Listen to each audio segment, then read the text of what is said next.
towards clearing the order backlog at the earliest and ramping up the business for continued growth. We are maintaining a robust order book for the next 6 months, which is at an all-time high.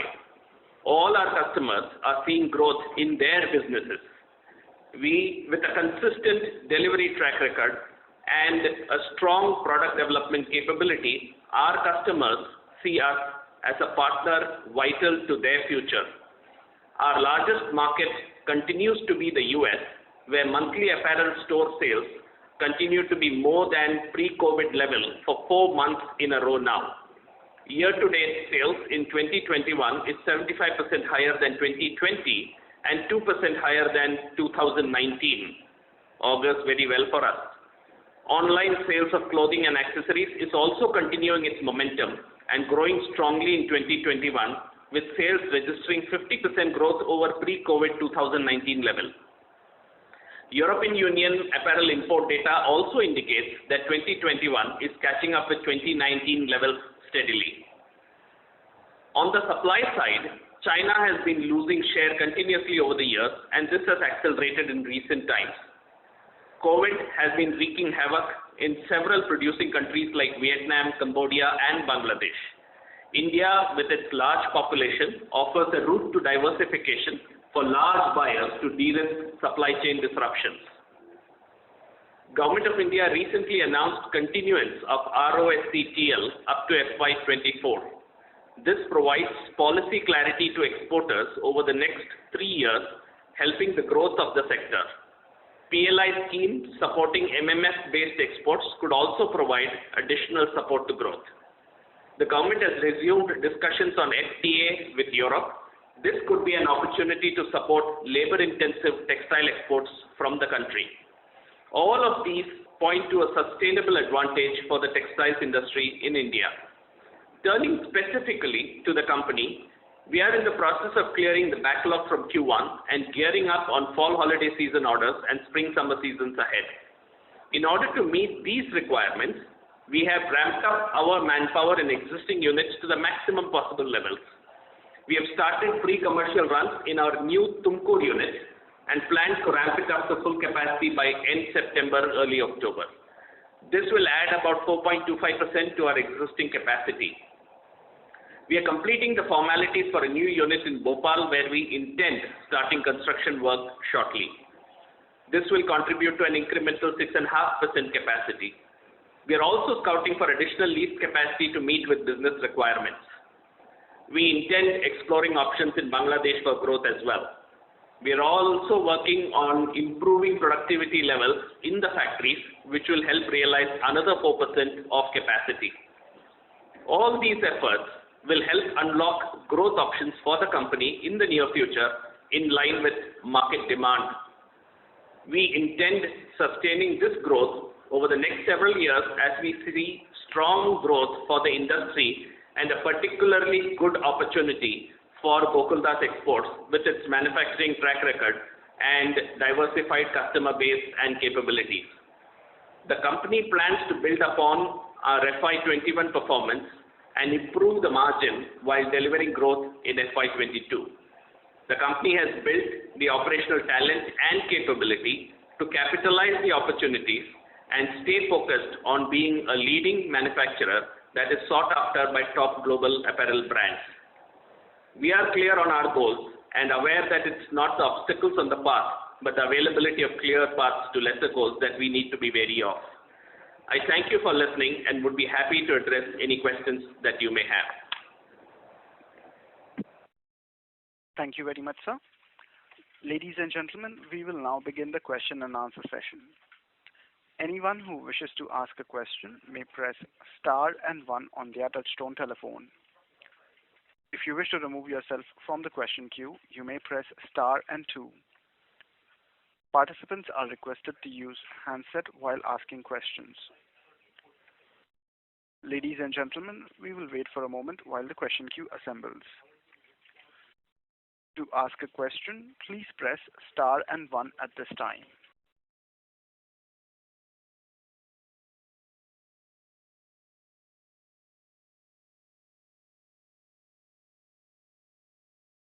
The first question is from the line of Mukesh Savla from Shah and Savla LLP. Please go ahead.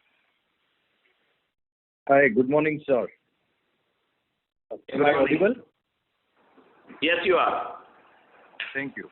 Thanks for taking my question and congratulations on at least good set of numbers in a very challenging time and especially strict lockdown in Karnataka. Sir, my first question is whatever production loss we suffered in Q1, do you think the entire loss of Q1 can be recouped in Q2 by way of several measures you explained just now? So that is the intention. We will, you should remember that a lost time is always difficult to recoup, but we are doing everything in our power by augmenting capacity, working overtime, and improving our efficiency to make up for all the lost time. So our intention is to recoup as much as possible of the lost orders, lost deliveries, which we have deferred to Q2, and make up for it in the next 2 quarters, through our incremental efforts. Okay. So that's really encouraging. And sir, as our past scheme of ROSCTL has been resumed, and you said that you have considered that even with respect to the past quarter, that means March 21 quarter also. So may we know what is the quantum of that incentive related to March 21 quarter? So the March 21 incentive that we considered in Q1 was about 4 crores, a little over 4 crores. Little over 4 crores. And yes. Current year you have taken as per whatever percentage we were eligible for. That is correct.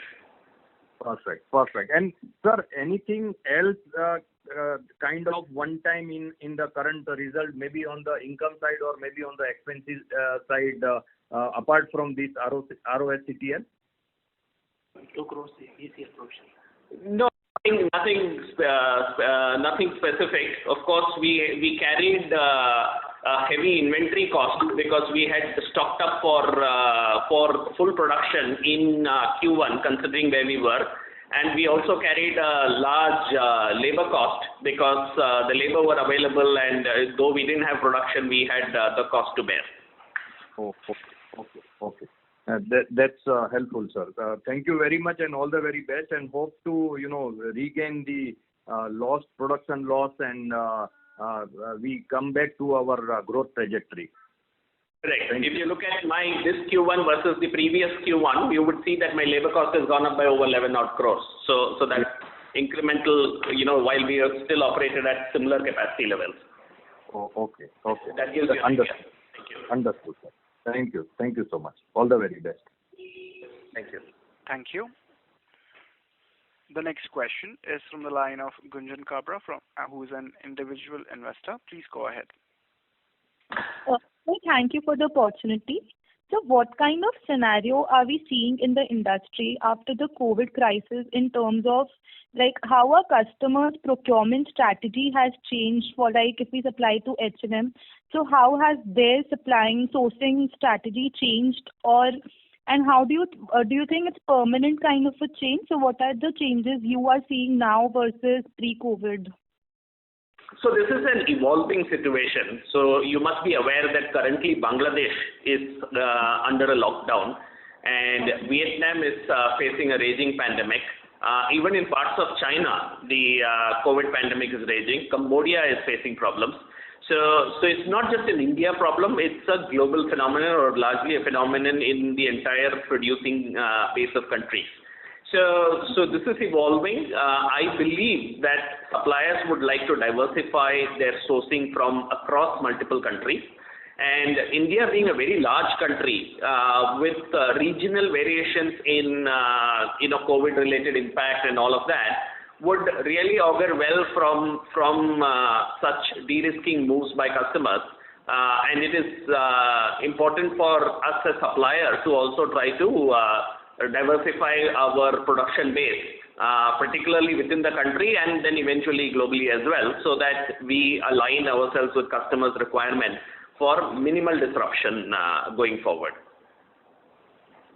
So, but are we seeing any consolidation, like the bigger suppliers or bigger, larger companies like ours will gain more market share going forward after the COVID crisis? Are we seeing some kind of supply chain realignment on that side? Absolutely, and I have maintained that in several conference calls before as well, that we have been a beneficiary of supplier consolidation. If you look at FY21, our export sales fell by about 8 to 9%, whereas the global demand fell by close to 25% or even higher. So effectively, we have gained share in a decreasing market by consolidating other suppliers. So when my customers' demand fell drastically, my demand did not fall because I took away the share from other suppliers, and that's how Gokaldas has taken a step forward during the COVID year.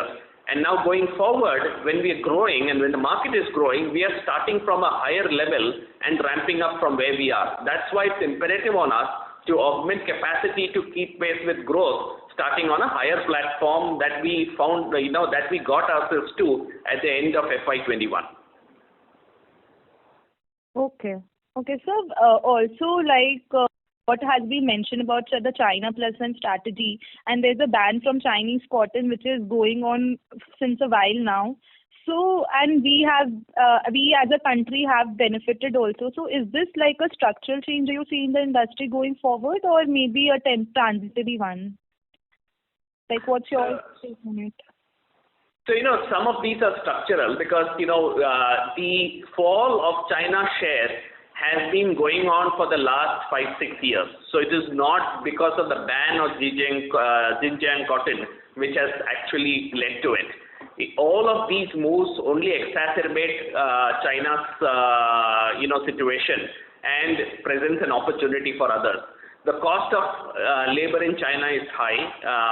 The trade war with China is real and is being continued by the Biden administration of the US.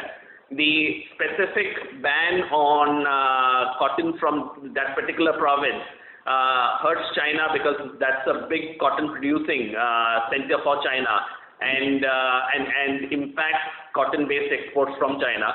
So all of these are more long-term in nature and would augur well for other countries like India, Bangladesh, Vietnam, Cambodia, and I think we are all seeing the benefits as well. Okay. So thank you so much and all the best. Thank you, Gunjan. Thank you.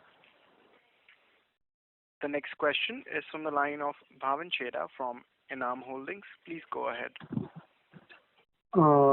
Good morning, sir. Good performance despite challenging times, and good to hear that the order book is strong. A few questions. So I want to clarify, ROFCL rate for all your product segment is around 3.5%, if I'm not mistaken? That is correct. It's in that region. Right. And Q4, you had provided 2%, so that 4 crores is incremental 1.5%, which was not provided, right? Yes. That is correct. Okay. Second question, sir, you mentioned about increase in labor, so which is also indicating a strong order book. Can you quantify some numbers there? What was your last question on labor? Can you repeat that? Yeah. Sir, in your opening remarks, you mentioned that you have added further labor to your existing workforce. So if you can quantify the number there, how many people you have added? So currently we are, we are at about 24,000 odd numbers. We've added about 2,000 plus people in the last, in the month of June. Okay. And this addition has happened because of the Tumkur unit or the existing plants you are adding people? The existing plants were adding people I'm sorry, in the month of July. What I meant was month of July. So in the existing plants have been adding people. We post-COVID, post onset of COVID last March, we saw a lot of labor force, going away, not willing to come back, fearing, the pandemic. And we did not fully recover to pre-COVID levels. It's only in July that this year onwards that we have started really picking up post the second wave of COVID. That we have started getting a lot more people in every factories, and we have added fairly substantially in all the units. We've also, as I mentioned, started a new unit in Tumkur. So there also we have begun adding people. And this trend will continue as we are under pressure to deliver the backlog from Q1. So we are working hard to augment people in all our factories wherever there is capacity growth possible. Sure. And sir, there was no cancellation of orders, just because of the lockdown-related issues, the clients have understood that and just postponed the dispatches, right? Or you lost few orders also? So no, we have not, but wherever wherever possible, and a very large proportion of that was possible, we deferred those orders to largely Q2, so that we could manage whatever capacity we had in Q1 to deliver those which were unmovable. Having said that, we had a fairly full Q2 as well. We had to realign some of the Q2 orders as we could not accommodate all the spillover orders from Q1 to Q2. And we did not want a situation where we default in Q2 because our customers will not give a relaxation on delivery dates for Q2 orders. So we had to pass up some small quantities of orders in Q2 in order to accommodate a huge spillover coming from Q1 so that we could realign everything. Sure. And so my last two questions, one of the industry related. A lot of news these days are coming from Europe, and they are trying to impose some sanction or because of the baptism on Pakistan and all that. So have some client-specific inquiries started to substitute or replace or add Indian supplier if there are disruptions on Pakistan supply to Europe? One is that question. Second question, in your slide, basically you have given that China is continuously losing market share, but in the same slide we see Bangladesh gaining most of them. So if you can give some instances where US or European clients have added Gokaldas or India as a alternative client to China losing market share, because it may be the case that the market has gone up and your same client has given you new business. So can you give some trends here where you have one new clients or some clients have substituted the Chinese supplier or a Pakistani supplier to Gokaldas? So coming, you've asked two questions, one related to Pakistan and one related to China.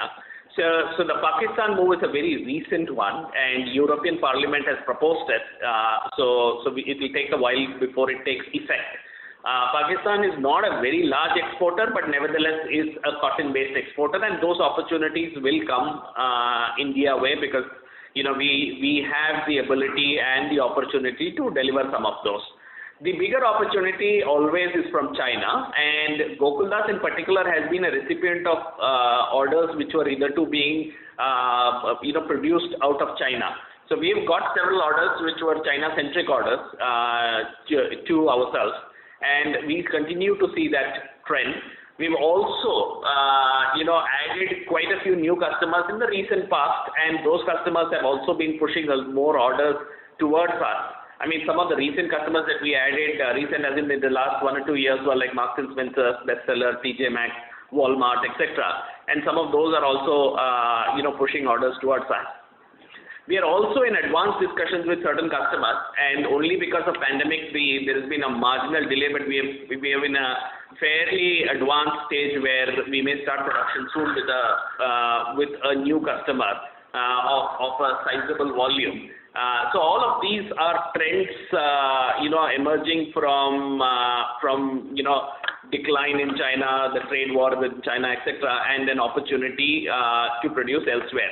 Now, whether India grows or Bangladesh grows, it really doesn't matter. Specific companies within the country will always, opportunistically take advantage of the situation and grow. So while India has grown in the last few years by, 1% or 2% in terms of market share, I think Gokaldas will see a much higher opportunity coming out of this, as we have been able to consolidate several other suppliers. We are viewed as a supplier of choice by many of our customers, and we are in an advantageous position to take benefit of this. Thank you, sir. Thanks a lot for the update. I'll come back later for more questions. You're welcome. Thank you. Next question is from the line of Prerna Jhunjhunwala from Batliwala and Karani Securities. Please go ahead. Hello. Am I audible? Yes, you are audible. Yes, Please you go ahead. are. Congratulations, sir, on a good set of numbers. So wanted to understand your revenue mix with respect to difference between cotton and man-made based garments. What would be the revenue share between the two? Sure. So our man-made fiber-based garment will be between 35 and 40%. Okay. And sir, and I wanted to understand that you added 2,000 people in the month of July, but is it that we had certain capacities, or will it add more capacity to existing plant? No, so we kept losing some capacity as well because of lack of people, which we got back in the post second lockdown. And now we are also trying to see if we can augment some capacities in our existing factories by adding certain lines or building additional sheds. So as to maximize the utilization in our existing units. So that's an ongoing activity which we are trying to maximize at the to the highest level possible. While incremental growth will all come from new units that we are planning. Okay.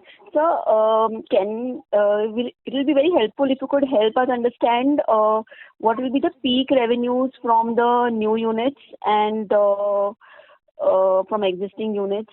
So it helps us understand the potential that can be reaped in the next medium-term horizon. So we just commissioned. We just started pre-commercial trials in our Tumkur unit, and of that unit would be about 80 crores, the annual revenue. We intend starting work in Bhopal very shortly. This is the construction work of our factory, which hopefully will get ready by Q4. And the peak revenue there, I had mentioned that it will be about 6.5% capacity, but the peak revenue there would be about 150 crores from that unit. So these are two ones. We are also scouting for additional facilities, and as and when we get those and we get an understanding of the scaling, we will bring those online as well. So it will be in that about 80 to 150 crore range, depending on the capacities that we get. Okay, and these capacities are also further scalable the way you are doing in your existing capacity, like adding new. That is correct. And both of these, particularly the Bhopal one, we will do a phase 2, which is of a similar capacity. In Tumkur also, once we complete ramp up, we may consider additional capacities there. There is additional land available in the existing units. That is correct. Okay. And so you also mentioned about expanding beyond India and mentioned Bangladesh. Could you help us understand whether Bangladesh is a very much investable geography, and is cost structure wise their market share anyways is higher for US and Europe? So do you think it is a much more cost competitive region as compared to India, and would help us better our financial performance or order book size, as Bangladesh is being viewed as one of the promising nations for incremental garment orders? So it is, and for the last several years that region has grown. It has got a very thriving apparel ecosystem with talent pool, middle management, technical skills, and customer base located there. So it is an opportunity sweet spot for anybody in the apparel industry. We are exploring options at the moment.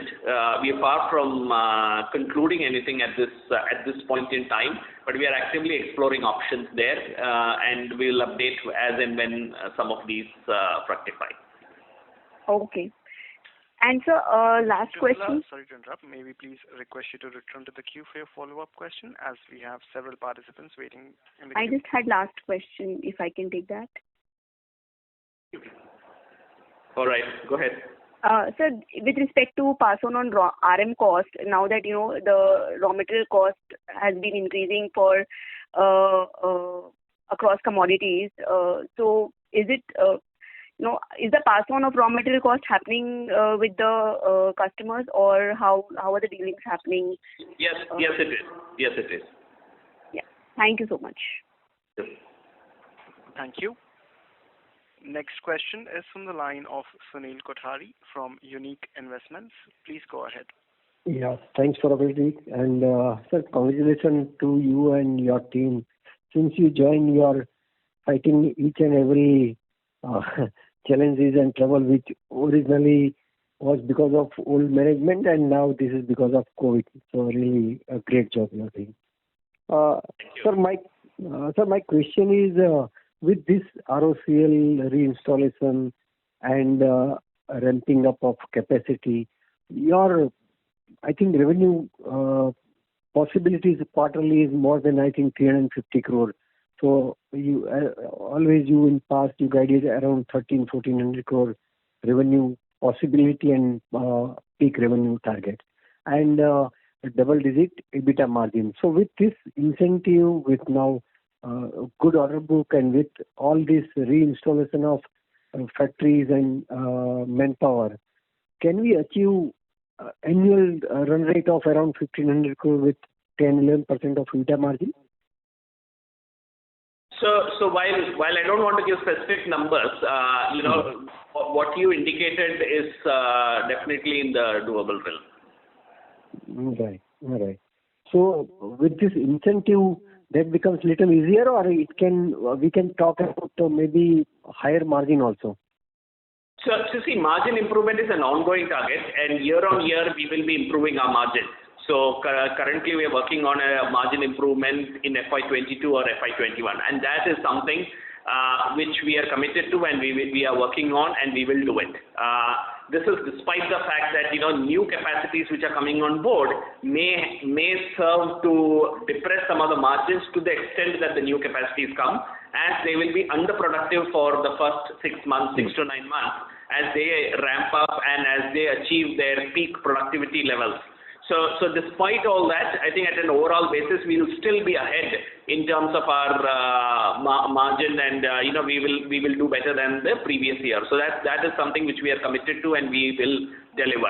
As far as revenue growth is concerned, since we are bringing all these capacities on board, and you have a good inkling of the percentages that we are talking about, the incremental capacities will definitely lead to an incremental revenue. We are not challenged from an order standpoint, we are challenged from a capacity standpoint, and we are doing everything in our power to augment capacity so that we are able to deliver higher revenue. So we are confident that we will deliver those higher revenues that we are talking about. I am more bullish than I was earlier on revenue growth. Okay. And so this strategy of little scattered facilities, one is Bhopal, Tumkur, we have very much in Bangalore. So how difficult it is to manage this scattered in a different state also? Can you just provide your logic and just understanding that why we are following this type of system? So we need to diversify our production base in order to de-risk ourselves.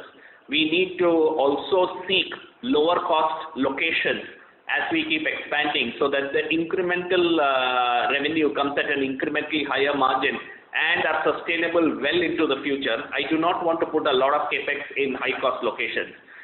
So some of these new locations have been selected in such a way that they will come eventually, when it reaches full capacity, they will come at a much higher margins for us, as their cost structures are lower. Secondly, we have evolved a manufacturing capability which will allow us to remote manage a factory very effectively from wherever we are. We have delegated the factory management, and we have improved our systems and processes to such a level that each factory can self-manage and address the customer's requirements and work at peak productivity levels. So we're confident that we don't need all those factories within our vicinity and within a certain distance from Bangalore in order to manage them. We have evolved to a level where today, regardless of where the factory is, I'm confident that I can run it very effectively. Oh, great, really good. And sir, my last question is to Mr. Satya. Sir, what will be the possibility of paying tax during the year? And second is on the way we are reducing debt, our interest burden should be hopefully lowering from this 10 crore per quarter. So if you can guide on tax and interest cost. So our income tax carry forward loss, we have almost close to 64 crores. So for the financial year FY22, we do not anticipate any tax outgo at this point of time. So for the next year, we may get into the tax bracket in the next year. Coming back to the interest cost, it has two components. One is the regular interest, other one is the Ind AS interest, the reclassification. So we have 7 crores is the interest, which is normal interest, and 3 crores is on account of Ind AS. So given the current utilization and the increased volume, we anticipate we will be able to operate slightly around this levels and slightly a little more over this levels because of the increased volume for this current year. Correct. Thanks a lot, sir. Wish you good luck. Thank you very much. Yeah. Thank you. Next question is from the line of Keval Asher from DSP Investment Managers. Please go ahead. Congratulations, sir, for the good performance in FY21, even due to some uncertainties. Sir, I had a few questions. So first is regarding, we've seen volatility in our business over the past few years, and now we are foreseeing sustainable growth for the next few years. So, sir, what has changed on the ground for us? If you can throw some insight. So the change is really consistency in operations of the company, and consistent delivery to our customers have proven to our customers that we are a very dependable supplier to them. So come any challenge, come any difficulty, we have been meeting our targets. Even through humongous COVID disruption through last year, our on time in full was close to 99%, and prior to that we had reached almost 99.7%. So this is a stellar track record from a customer's perspective. Most of our customers have over the years upped their quality standards. Today, for many customers, we are delivering at AQL1, where their standards were AQL5, moving to AQL 2.5, then to AQL1. So we have taken all of these changes in our stride, upped our quality standards significantly, upped our delivery standards and reliability to such high levels that automatically customers are coming to us. Today, I am not going in marketing much to our customers. Our delivery speaks for itself. So this is one point. Our customer diversification strategy has also helped because today we have a very large number of big customers whom we are focused on, and the opportunity landscape there is very, very large. So we can grow with each one of them to levels where we won't have capacities to deal with them. Third, we've also done a lot of product development, enhanced our capabilities. So if you can see how we have over the last 2-3 years, ramped up our outerwear capacity, leveraging the incremental capacity that we have in Q1 and Q2, brought in those kind of technical skill sets and ability to produce new complex products, has also helped in product diversification, thereby bringing ability to participate in a larger opportunity pool. So all of this has helped us to effectively take on better opportunities, better margin products, and execute well to the satisfaction of our customers. So that's what has changed. That's what has brought in reliability. COVID-related disruptions, in my opinion, are all short-term, and we will tide over that, pass over that. What's real is some of these core capabilities that the company has. In addition to that, some tailwinds which come towards India and come towards specific operators in India are always helping us in accelerating forward. Hope I answered your question. Yeah. Great to know that. So this next thing I wanted to know is if you can throw some light on the opportunities that we are exploring in Bangladesh. See, it's early stage now, so we will let you know as and when we get to that. We are always open to looking at options wherever we can expand capacity quickly and expand capacity at a relatively lower cost. So from that perspective, this opportunity becomes important. We are evaluating. If and when we close that, we will update you. But that's I wanted to let you know that's on the agenda. Sure. Thank you and all the best for the upcoming years. Thank you. Thank you. Next question is from the line of VP Rajesh from Banyan Capital. Please go ahead. Yeah, hi. Thanks for the opportunity and congratulations on coming out stronger through the COVID times. So my first question, Shiva, is that what is the growth in the order book year over year? If you can just give us some sense of that. So all I can say is that the order book is at its best at this point in time. It is, it has grown significantly from what it was last year, same time to this time. We have, as I said, it's not the order book which is a constraint anymore. It's a capacity which is a constraint. So we are working hard on bumping up the capacity to deliver higher revenue numbers. Okay. And then among the top 5 customers that we have, what has been the growth in that revenue? If you can just quantify that or give us a sense. I would assume the penetration level is very low for us in those 5 accounts. So perhaps you can just talk about the growth from those 5 accounts. So the new accounts are obviously growing at a much faster pace. And I think currently they form about 15 to 18% of our revenue, and which was non-existent 2-3 years back. And at this moment, when I'm looking at the order flow from some of these customers, it is fairly buoyant, and should assume a larger percentage. But we are also in a unique situation where our existing large volume customers are also pushing more and more orders to us. So we have to manage our customer relations with our given capacity. So we are handling that as carefully as possible. I see. And I know you were getting big in the US, among the US clients. So with this change in Europe, are you thinking now going back into the European market in a meaningful way? So these changes have to happen. We always have a foot in the European door, and we intend to keep it that way. We will continue to serve the European market lest we, completely get out of it.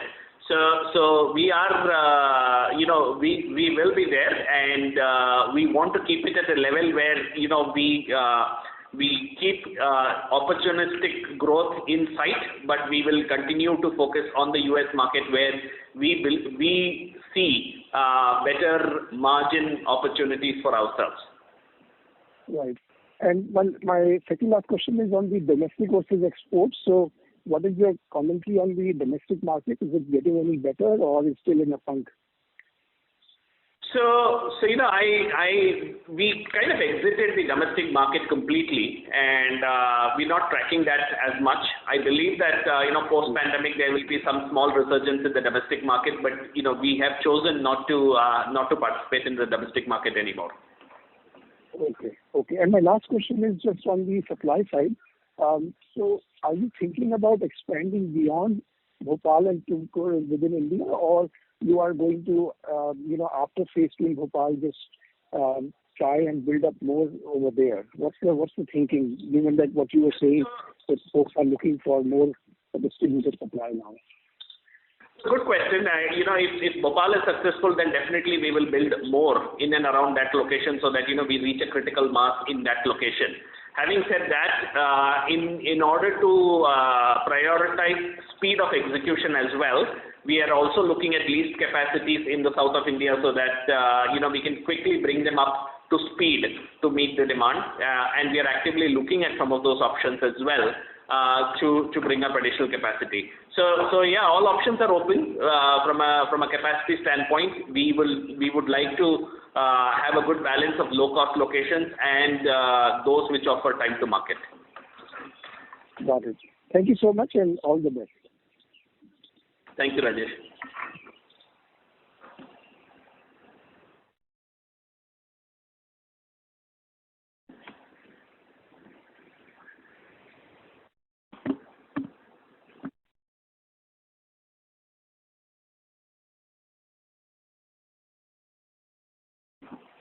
Next question is from Nishid Shah from Ambika FinCap Consultants. Please go ahead. Nishid Shah, your line is unmuted. You may proceed with your question. Hello, can you hear me? Yes, we can. Oh, yeah. Thank you, sir, and thank you for the opportunity. This is Dhruv here.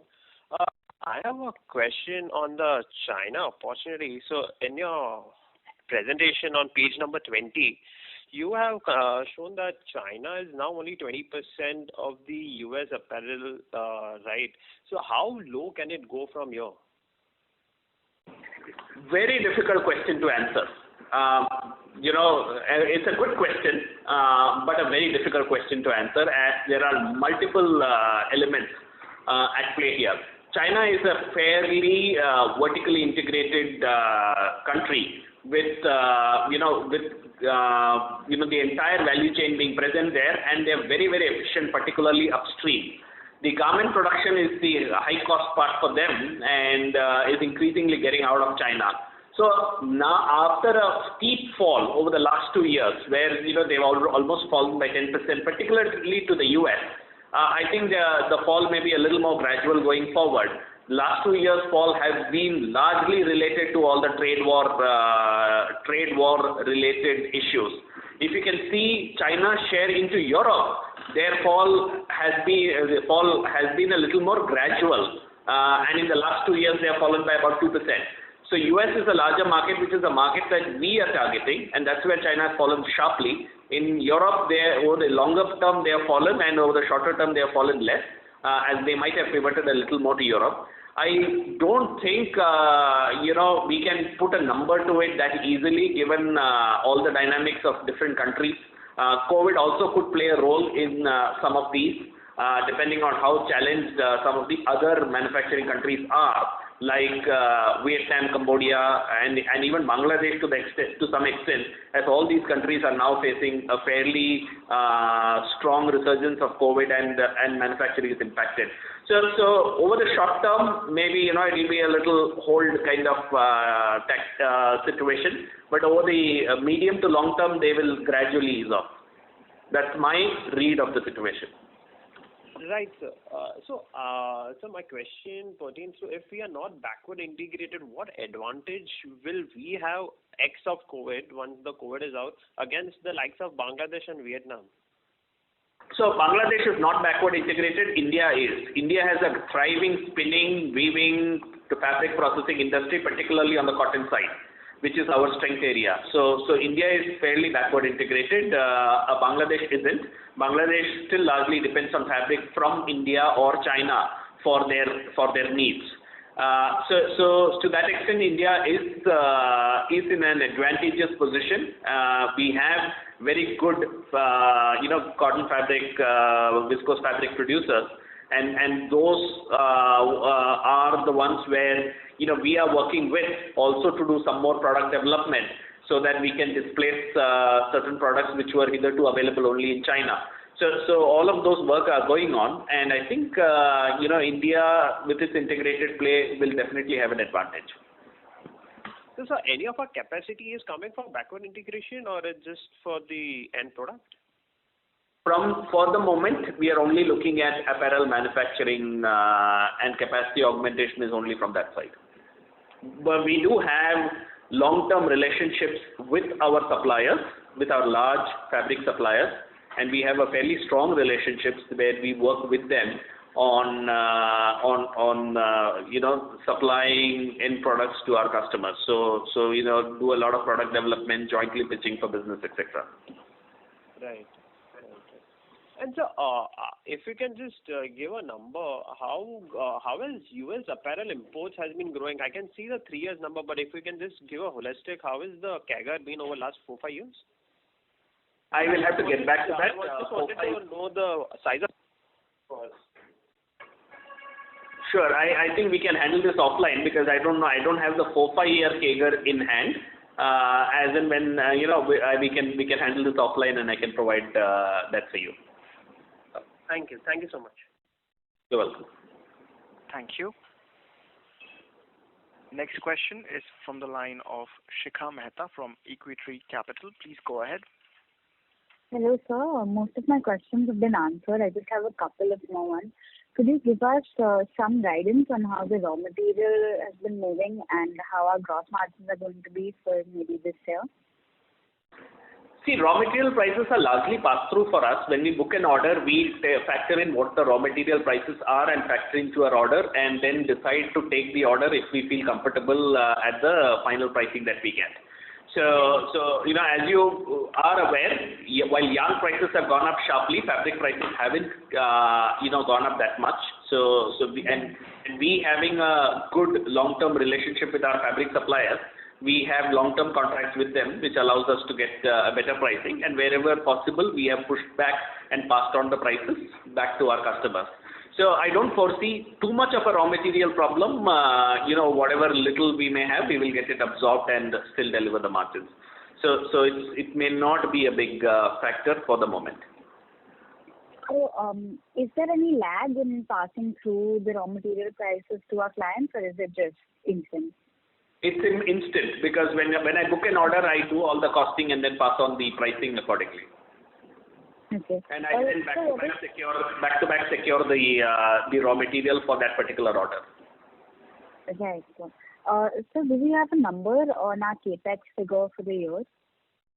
So our current plan was working on 120 crore capex for FY22 plus FY23. We might try to stick to it, but if all things go well, we may even breach it by FY22. We will see how it goes. All right, sir. And so do you have any number in mind, certain CAGR figure at which you want to grow, say, for the next 3 years? So all I can say is that, there are many dynamics at play here and many opportunities that are coming our way. So I don't want to put a number at the moment. All I can say is that it will be strong and growth will be good in the next 3 years. Okay, and so our new capacities, both of them should be completely, next year will be completely visible in our numbers, right? That's the right way to look at it. That is correct. As and when these come up, they take about 3 to 6 months before it reaches certain level of proficiency, these factories. Okay. It takes 3 months to ramp up and another 3 to 6 months to reach that full level of proficiency. After that, it starts reflecting fully on the numbers. In the interim, it will start reflecting on our numbers. So, for example, our Tumkur will start reflecting on our numbers. Very, very small reflection you will see in Q2, but more in Q3 and Q4, and next year it will be fully reflected. So on and so forth. Okay, right. Thank you, sir. You're welcome. Thank you. Thank you. Next question is from the line of Bajrang Bafna from Sunidhi Securities. Please go ahead. Sir, just to understand, you have anyway sounded, bullish than what you were earlier. So just from a structural point of view, in the textiles last call, you indicated that almost 100 crore kind of investment can fetch, 4x kind of revenue and margins in the tune of 10%, on potential basis. So that number gives, 2.5 years of payback, without considering the working capital and the taxation requirements. So can you guide on that front that how these numbers will play out over a near to medium term perspective when we talk about the payback period for our incremental investments that we will put in this sector? So incremental investments depend on whether we go for a full greenfield unit or a leased capacity, and that's why we are going for a combination of leased and greenfield. Greenfield takes time to fructify. Greenfield leased facilities are slightly lower capex, so there is a bit of a dynamic on account of that. But by and large, when you look at the capex that we are talking about, and you look at the asset, the revenue turns that you can get on those investments, you can make your math and figure out what kind of growth we are targeting. Some bit of the 120 crore capex is also for upgrade of our existing investments or existing plant and machinery. I think that would be about 25 to 35 crores, and the rest will be for new capacity. And as I said earlier as well, if the opportunity arises, we will go for additional new capacities with additional investments too. And you can do your revenue math and EBITDA math based on that. Okay, so when you last quarter when you given this number, it is on the greenfield or on the brownfield side, this 90 crore which you're going to put up? Means that includes land cost also, or the last call when you indicated this 90 crore of fresh investment, are we including land cost also in this, or we are not including the land cost when we it's a combination. As I said, Bhopal has a land cost, but most of these land costs are smaller. It is the building cost which will be more significant in that. But nevertheless, I have included both. So I have included a combination of lease plus greenfield in this 90 crores. Okay, lease plus leasing. So as a thumb rule, sir, what we should work with? I'm just asking a thumb rule. Suppose for a greenfield project that you take up, what sort of investment and what sort of revenue, that as a thumb rule we can consider. Just because the dynamics of the sector are changing, so these questions are emerging. So a greenfield will, on an average, say as a thumb rule, take about 40 crores, and will yield a revenue of about 150 odd crores. Okay, so this rule 1:4 is okay. So 1 rupee if you put, you'll get 4 rupees kind of revenue, with 10% kind of margin. Yes. Okay, and sir, one more thing, just my second and last question on the labor front. I have tracked, a couple of sectors very closely in chemicals. The similar thing from China to India played out in 2014 and is still playing out. But if we talk about, garment, as you rightly pointed out, availability of labor is not an issue even in India, in low-cost destinations. But when we talk about the skilled labor, which is required for this sector, so what exactly, we as a company or maybe India as a destination is doing, to tackle that bigger challenge, in terms of skilling the labor for this garment manufacturing in India? That will be really helpful, sir. So currently we are doing all the training for the people before onboarding them. So they go through anywhere between, depending on their prior skill sets, they go through a training which lasts anywhere between 21 and 35 days.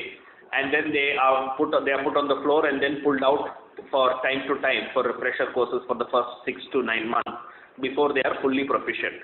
So that's the internal training house which is working to bring people up to speed. This is what is happening. There is there is no external driven training centers which are of repute, which can bring in a large number of people on board as yet. So we are dealing with local labor wherever we go, and ourselves fronting the training and onboarding of people. So we tend to create the training infrastructure when we build the factories also. So can we expect this sort of training institutes in abundance in India? Because if we hear the government, they are talking about all these things, but the principal or the important question is availability of this labor for this sector. So since you are very much connected to the machinery also, so can we expect this sort of developments in the near term, which can have the answer to this question?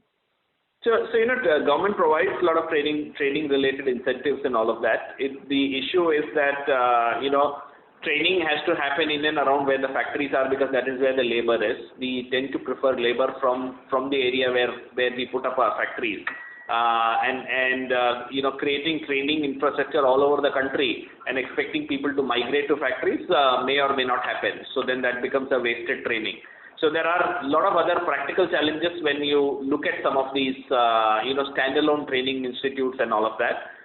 That's the reason why more and more training happens closer to the factory. Also, the standards are very different for different players, and that also means how we architect our training becomes different. So there are a lot of practical complications on this, and this is an evolving area.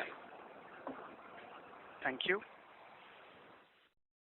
Next question is from the line of Akshay Chera from Canara Robeco. Please go ahead. Yeah, hello sir. Thank you for the opportunity. So my one question was on this container availability. Like in past, there was a lot of disruption related to the container availability, and even the freight costs were skyrocketing. So now what is the situation and how you see it going forward? So this problem continues. Container availability is again a challenge, and freight costs are going up. We don't bear outbound freight costs as it is in the scope of our customers. Our scope ends when we deliver the goods to our customers at the port to the CNFA agent. Having said that, inbound container cost is something which we bear, and more importantly, availability of containers. This is a continuing problem at the moment. Okay. Thank you, sir. You're welcome.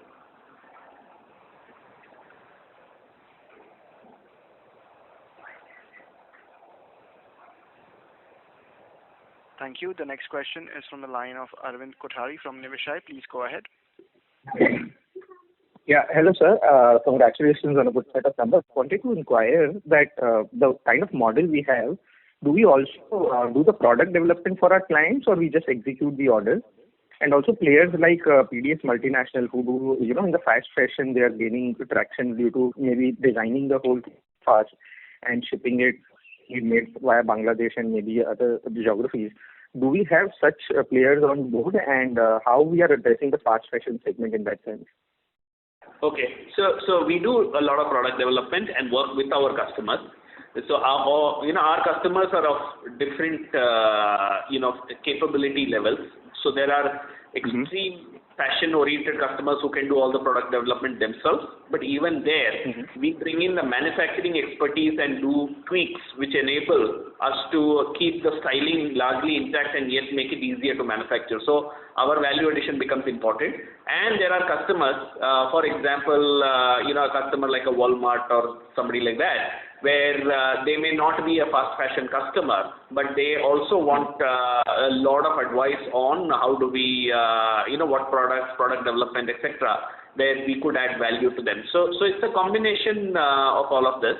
Having said that, we are doing more and more product development for our customers, and that's a trend that is continuing. And we have a fairly big design team, a very capable design team with Niftians, with whom we are working on to continue to strengthen this area. As regards using buying houses, we have taken a policy not to really rely much on buying houses, and we work directly with end customers. As a large supplier, we directly interact with the end customer and service their needs. We don't interact or we don't go through buying houses. Okay.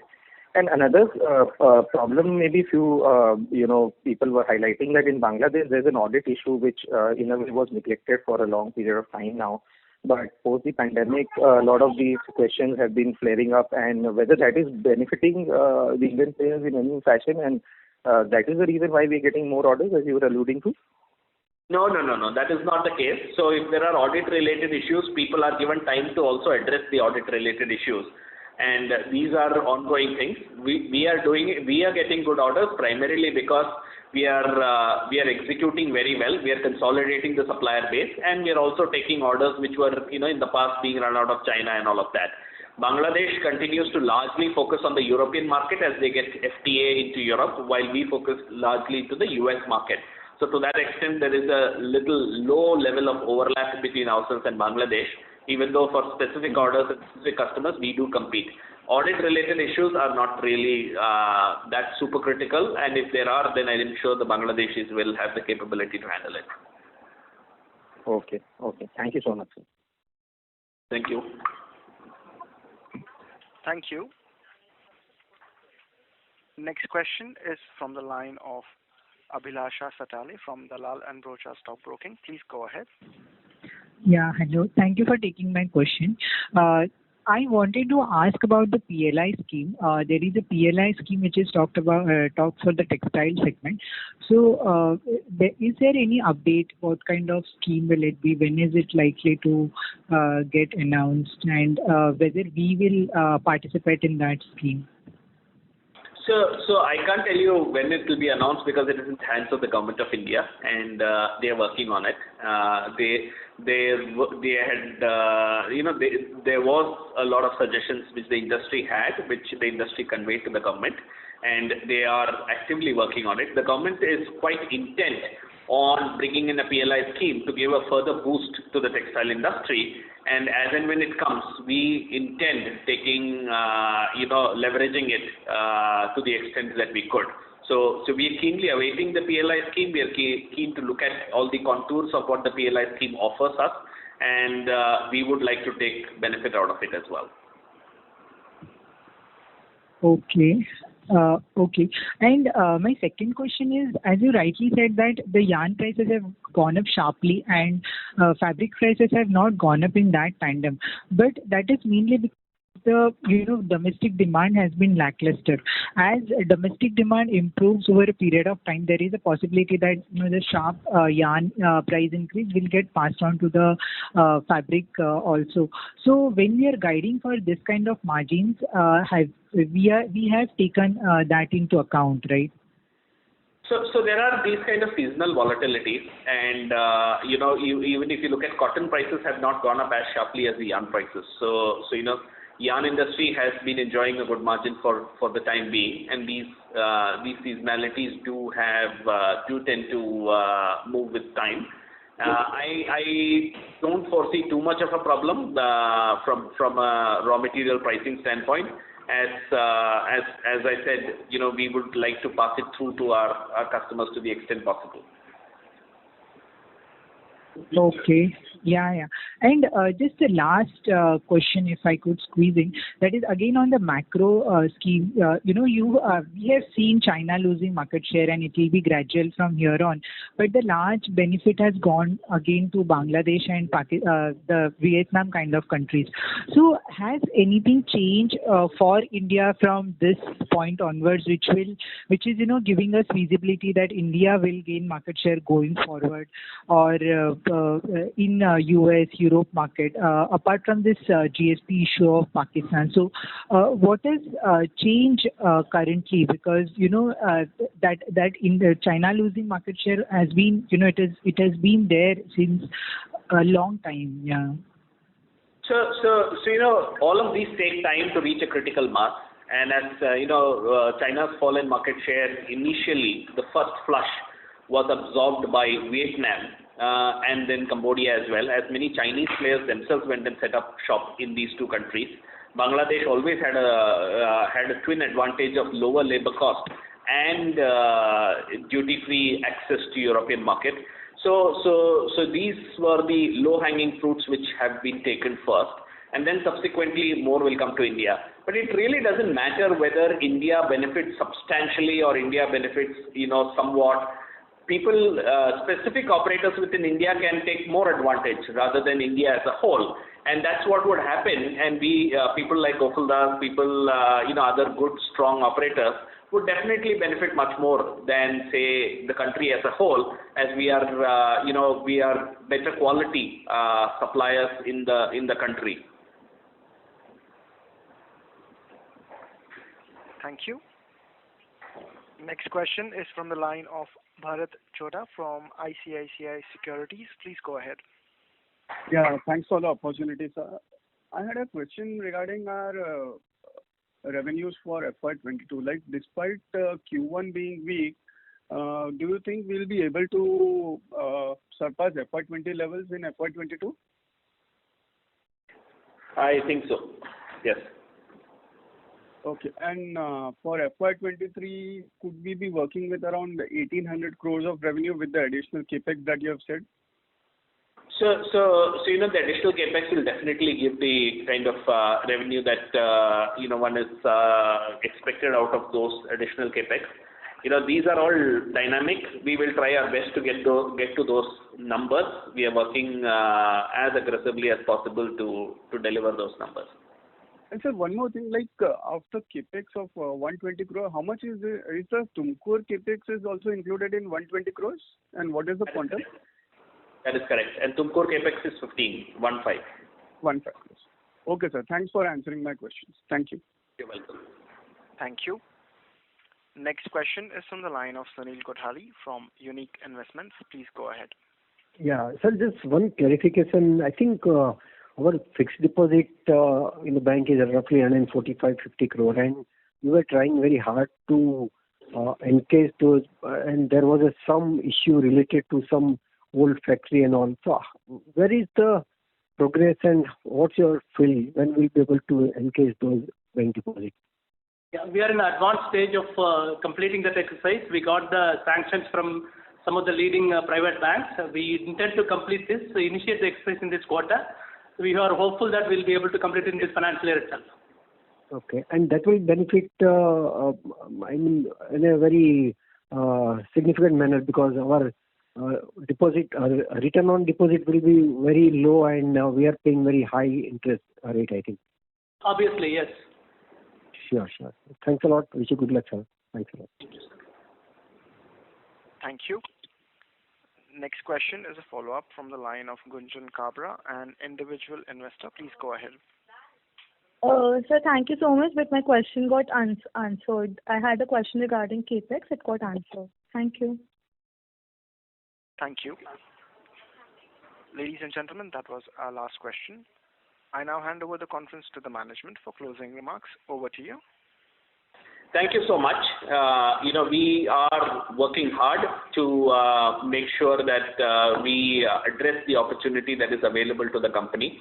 We are also working hard to make sure that the company's core capabilities are continuously improved and we are able to tackle the best opportunities that come our way.